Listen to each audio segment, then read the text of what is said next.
और very good morning दोस्तों, स्वागत है आपका हमारे यूट्यूब चैनल पे। आज हम आप लोगों के लिए बायोलॉजी का कोशिका टॉपिक लेकर आए हैं। इसमें हमने टॉप 45 सवाल लिए हैं जो काफ़ी इम्पोर्टेंट है आपके एग्ज़ाम के लिए। सभी सवाल इतने इम्पोर्टेंट हैं कि अपने आप में सभी अच्छे लेवल के हैं और एग्ज़ाम में पूछे जाने योग्य हैं। तो वीडियो काफ़ी इंपॉर्टेंट होने वाली है। वीडियो को स्किप नहीं कीजिएगा और वीडियो छोड़कर भी नहीं जाइएगा, वरना बाद में पछताना पड़ेगा। तो चलिए हम वीडियो को शुरू करते हैं।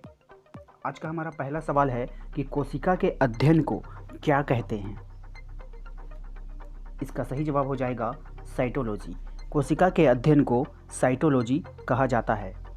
हमारा दूसरा सवाल है कि सर्वप्रथम कोशिका की खोज कब और किसने की थी। इसका सही जवाब हो जाएगा रॉबर्ट हुक ने 1665 में। हमारा तीसरा सवाल है फादर ऑफ साइटोलॉजी किसे कहते हैं। इसका सही जवाब हो जाएगा रॉबर्ट हुक। रॉबर्ट हुक को फादर ऑफ साइटोलॉजी कहते हैं। हमारा चौथा सवाल है सर्वप्रथम जीवित कोशिका की खोज कब और किसने की थी।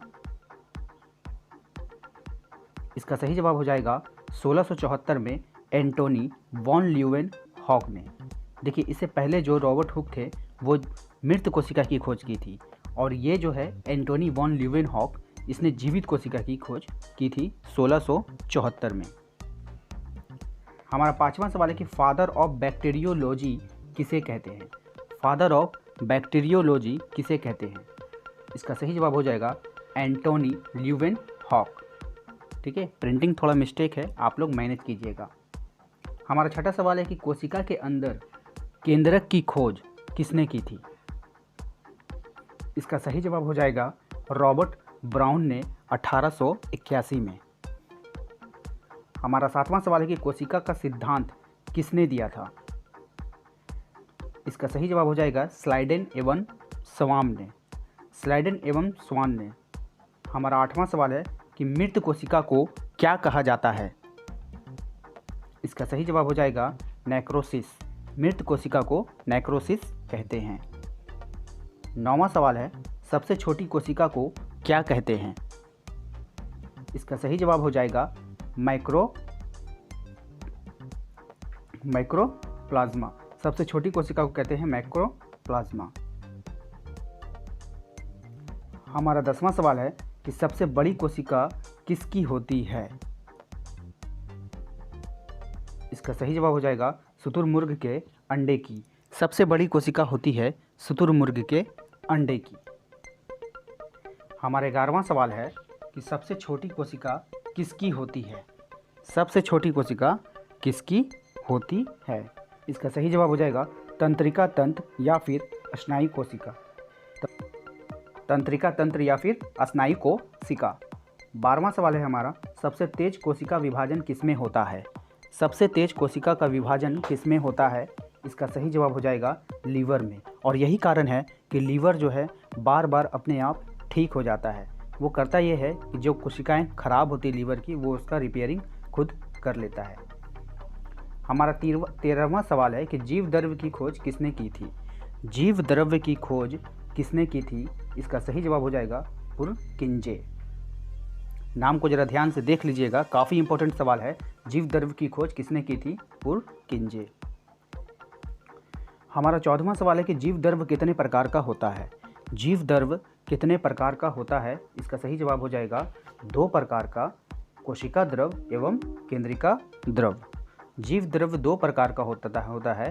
पहला हो गया कोशिका द्रव और दूसरा होता है केंद्रिका द्रव। 15वां सवाल है हमारा कि कोशिका द्रव्य का क्या कार्य है।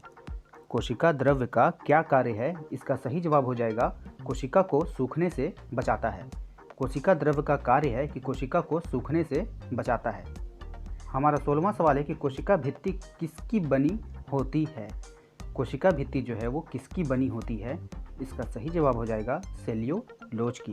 कोशिका भित्ति जो है वो सेल्यूलोज की बनी होती है। हमारा 17वां सवाल है कि कवक की कोशिका भित्ति किसकी बनी होती है। कवक की कोशिका भित्ति किसकी बनी होती है। इसका सही जवाब हो जाएगा कैरिन की। किसकी। कैरिन की। हमारा 18वां सवाल है कि कोशिका झिल्ली किसमें पाया जाता है।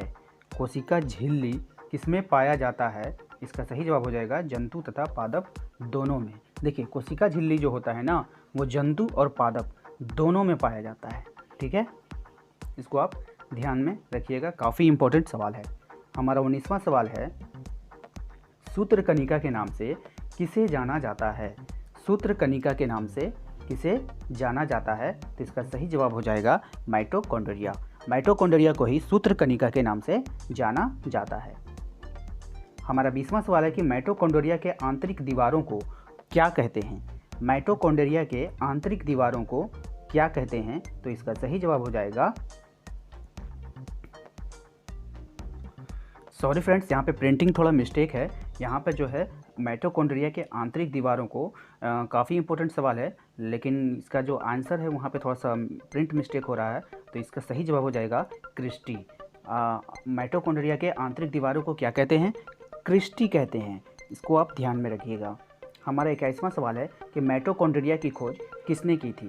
माइटोकॉन्ड्रिया की खोज किसने की थी, तो इसका सही जवाब हो जाएगा अल्टमैन ने।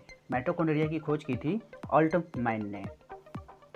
हमारा 22वां सवाल है कि कोशिका का पावर हाउस किसे कहा जाता है। कोशिका का जो पावर हाउस होता है वो किसे कहते हैं, तो इसका सही जवाब हो जाएगा माइटोकॉन्ड्रिया को। 23वां सवाल है हमारा, क्रेब्स चक्र कहाँ चलता है। क्रेब्स चक्र जो है वो कहाँ चलता है। सभी सवाल इंपॉर्टेंट है, आप देख पा रहे हैं कि हर एक सवाल अपने आप में कितना इंपॉर्टेंट है, तो वीडियो में अंत तक जरूर बने रहिए। इसके आगे भी कुछ इंपॉर्टेंट सवाल आपको बताए जाएंगे आपके एग्ज़ाम के दृष्टिकोण से। तो क्रेब्स चक्र कहाँ बनता है, तो माइटोकॉन्ड्रिया में बनता है। क्रेब्स चक्र कहाँ बनता है, माइटोकॉन्ड्रिया में बनता है। हमारा 24वां सवाल है कि माइटोकॉन्ड्रिया के आंतरिक दीवारों को क्या कहते हैं। देखिए माइटोकॉन्ड्रिया के आंतरिक दीवारों को क्या कहते हैं, तो क्रिस्टी कहते हैं। जो आपका प्रिंट मिस्टेक हो गया था उसे एक बार फिर से शामिल कर लिया गया है कि क्रेब्स चक्र माइटोकॉन्ड्रिया के आंतरिक दीवारों को क्या कहते हैं, क्रिस्टी कहते हैं। कोशिका का आंतरिक कंकाल किसे कहा जाता है। अगला सवाल है हमारा, कोशिका का आंतरिक कंकाल किसे कहा जाता है। इसका सही जवाब हो जाएगा एंडोप्लाज्मिक रेटिकुलम को। कोशिका का आंतरिक दीवार कहा जाता है एंडोप्लाज्मिक रेटिकुलम को। नेक्स्ट सवाल है हमारा, एंडोप्लाज्मिक रेटिकुलम कितने प्रकार का होता है। एंडोप्लाज्मिक रेटिकुलम कितने प्रकार का होता है, इसका सही जवाब हो जाएगा 2 प्रकार का। एंडोप्लाज्मिक रेटिकुलम जो है वो 2 प्रकार का होता है। पहला होता है स्मूथ ईआर, यानी स्मूथ यानी कि स्मूथ ईआर यानी एंडोप्लाज्मिक रेटिकुलम। एक होता है रफ ईआर। ठीक है, स्मूथ ईआर जो कार्बोहाइड्रेट प्लस वसा से होता है, और जो रफ ईआर होता है वो प्रोटीन, उसमें प्रोटीन पाया जाता है। ठीक है, हमारा नेक्स्ट सवाल है, प्रोटीन की फैक्ट्री किसे कहते हैं। प्रोटीन की फैक्ट्री किसे कहते हैं, तो इसका सही जवाब हो जाएगा राइबोसोम को। प्रोटीन की फैक्ट्री जो है वो राइबोसोम को कहा जाता है।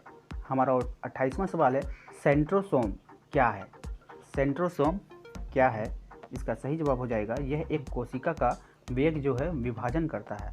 मतलब कि सेंट्रोसोम जो है वो कोशिका विभाजन करता बोलिए उसे, या फिर ये आप ऐसे समझ लीजिए कि ये कोशिका का विभाजन करता है। और ये जो है केवल जंतु में पाया जाता है। ये कहाँ पाया जाता है, ये केवल जंतु में पाया जाता है, पादप में नहीं पाया जाता है। ठीक है, और ये मस्तिष्क में नहीं पाया जाता है। ये काफ़ी इंपॉर्टेंट बातें हैं, यहाँ पे ध्यान दीजिएगा। ये जो सेंट्रोसोम है इसका काम होता है कोशिका का विभाजन करना, यानी कि आपके कोशिका में जो भी कोशिका का पार्ट डैमेज हो गया है उसको वहाँ से वो कट कर देता है और उसका रिपेयरिंग करता है सेंट्रोसोम। लेकिन ये जो आपके मस्तिष्क में नहीं पाया जाता है, यही कारण है कि मस्तिष्क में चोट लगने के कारण व्यक्ति की मृत्यु हो जाती है, क्योंकि उसमें जो है सेंट्रोसोम नहीं पाया जाता है और वो जो है चोट लगे भाग का विभाजन नहीं कर पाता है। इसलिए हमें बाइक चलाते वक्त या फिर और भी किसी वक्त हेलमेट पहनने का जो है दिशा निर्देश दिया जाता है। बस उसका यही कारण है कि मस्तिष्क में जो है आपका सेंट्रोसोम नहीं पाया जाता है। हमारा 29वां सवाल है कि पादप कोशिका में कोशिका विभाजन किसके द्वारा होता है। पादप की जो कोशिका होती है उसमें कोशिका का विभाजन किसके द्वारा होता है। लेकिन मनुष्य में तो आपको भी अभी आप पढ़े हैं ऊपर में कि सेंट्रोसोम के द्वारा होता है, लेकिन पादप कोशिका में कोशिका विभाजन किसके द्वारा होता है, तो इसका सही जवाब हो जाएगा प्रिंट मिस्टेक हो गया है, लेकिन सवाल काफ़ी इंपॉर्टेंट है। एक बार आप फिर इस सवाल को देख लीजिए कि पादप कोशिका में कोशिका विभाजन किसके द्वारा होता है। काफ़ी इंपॉर्टेंट सवाल है, आंसर थोड़ा सा मिस्टेक हुआ है, ठीक है। तो आंसर मैं बता रहा हूँ, आप लोग ध्यान रखिएगा कि पादप कोशिका में कोशिका का विभाजन सेल प्लेट के द्वारा होता है। किसके द्वारा होता है? Cell plate. आंसर याद रखिएगा, पादप कोशिका में कोशिका विभाजन जो है वो सेल प्लेट के माध्यम से होता है। हमारा तीसरा सवाल है कि सेंट्रोसोम की खोज किसने की थी। सेंट्रोसोम जो है कोशिका विभाजन करता है, या फिर कोशिका जो विभाजन करता है सेंट्रोसोम, उसकी खोज किसने की थी। इसका सही जवाब हो जाएगा बोबेरी। काफ़ी इंपॉर्टेंट सवाल है, अपने आप में ये अपना अच्छा लेवल रखता है ये सवाल। सेंट्रोसोम की खोज किसने की थी, तो बोबेरी ने। हमारा 31वां सवाल है लाइसोसोम की खोज किसने की थी। ये तो एग्ज़ाम में बार बार पूछा जाता है, लेकिन इसके ऊपर जो सवाल आपका था सेंट्रोसोम, ये काफ़ी अच्छा सवाल है। लाइसोसोम की खोज किसने की थी, तो इसका सही जवाब हो जाएगा डी डूबे। लाइसोसोम की खोज की थी डी डूबे ने। हमारा 32वां सवाल है कि कोशिका के अंदर लाइसोसोम का क्या कार्य है। कोशिका के अंदर लाइसोसोम का क्या कार्य है, तो इसका सही जवाब हो जाएगा पाचन। कोशिका के अंदर लाइसोसोम का कार्य होता है पाचन करना। हमारा 33वां सवाल है कि कोशिका के अंदर यदि कोई अंग काम नहीं करता है तो उसे कौन नष्ट कर देता है। कोशिका के अंदर यदि कोई अंग काम नहीं करता है तो उसे कौन नष्ट कर देता है, तो इसका सही जवाब हो जाएगा लाइसोसोम, ठीक है। चलिए, हमारा 34वां सवाल है कि आत्महत्या की थैली किसे कहा जाता है।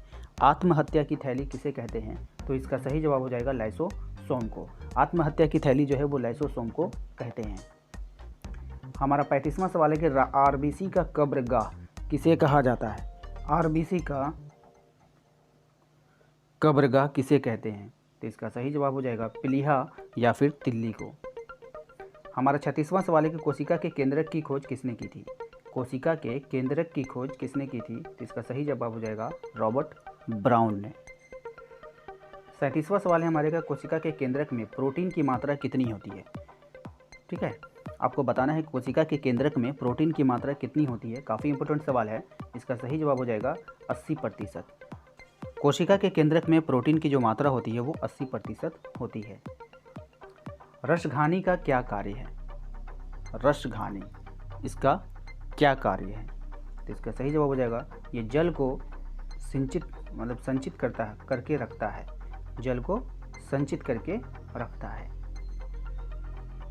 39वां सवाल है हमारा पादपों का सबसे बड़ा कोशिकांग क्या है। पादपों का सबसे बड़ा कोशिकांग क्या है, इसका सही जवाब हो जाएगा लवक। ठीक है, पादपों में कोशिका का सबसे बड़ा अंग यानी कोशिकांग क्या है, तो इसका सही जवाब हो जाएगा लवक। 40वां सवाल है हमारा कि लवक कितने प्रकार का होता है। लवक जो होता है वो कितने प्रकार का होता है, इसका सही जवाब हो जाएगा 3 प्रकार का। पहला होता है हरित लवक, फिर होता है अवर्णित लवक और तीसरा होता है वर्णित लवक। काफ़ी इंपॉर्टेंट टॉपिक है, इसको याद रखिएगा। लवक कितने प्रकार का होता है, 3 प्रकार का होता है, हरित लवक, वर्णित लवक और अवर्णित लवक। 41वां सवाल है हमारा कि हरित लवक का क्या कार्य है और ये कहाँ पाया जाता है। इसका सही जवाब हो जाएगा ये भोजन का निर्माण करता है। हरित लवक जो है भोजन का निर्माण करता है, ये पत्ती तथा तना में पाया जाता है। हरित लवक का कार्य है भोजन का निर्माण करना और ये पत्ती और तना में पाया जाता है। इससे कई भी सवाल आपको जो है और इससे निकलता है कि हरित लवक कहाँ पाया जाता है ये पूछ लेगा, या फिर हरित लवक का क्या कार्य है ये भी पूछ सकता है। अगला सवाल है हमारा कि अवर्णित लवक का क्या कार्य है और ये कहाँ पाया जाता है। अवर्णित लवक, इसका सही जवाब हो जाएगा ये भोजन को संग्रह करता है। अवर्णित लवक का कार्य है भोजन को संग्रह करना और ये फल तथा जड़ में पाया जाता है। ठीक है, ये फल तथा जड़ में पाया जाता है। हमारा 43वां सवाल है कि वर्णित लवक का क्या कार्य है और ये किसमें पाया जाता है। वर्णित लवक का क्या कार्य है और ये किसमें पाया जाता है, तो इसका सही जवाब हो जाएगा ये रंग प्रदान करता है। वर्णित लवक जो है, वर्णित लवक रंग को प्रदान करता है। जैसे कि टमाटर और मिर्च का जो रंग होता है वो लाइकोपोज नामक लवक के कारण होता है। ठीक है, यही वर्णित लवक के कारण होता है। और फिर हमारा अगला सवाल है कि कोशिका कितने प्रकार की होती है। आपको बताना है कि कोशिका कितने प्रकार की होती है। इसका सही जवाब हो जाएगा 2 प्रकार की। पहला होता है अविकसित कोशिका और दूसरा होता है विकसित कोशिका। कोशिका 2 प्रकार का होता है, अविकसित कोशिका और विकसित कोशिका। हमारा 45वां और आखिरी सवाल है कि कौन सी कोशिका में क्लोरोफिल पाया जाता है। कौन सी कोशिका में क्लोरोफिल पाया जाता है? इसका सही जवाब हो जाएगा अविकसित कोशिका में। अविकसित कोशिका में ही क्लोरोफिल पाया जाता है। उम्मीद करते हैं दोस्तों आपको हमारा ये वीडियो पसंद आया होगा। अगर आपको हमारा ये वीडियो पसंद आया है तो प्लीज़ एक लाइक ज़रूर कर दें और साथ ही साथ हमारे चैनल को सब्सक्राइब करना ना भूलें। Thank you.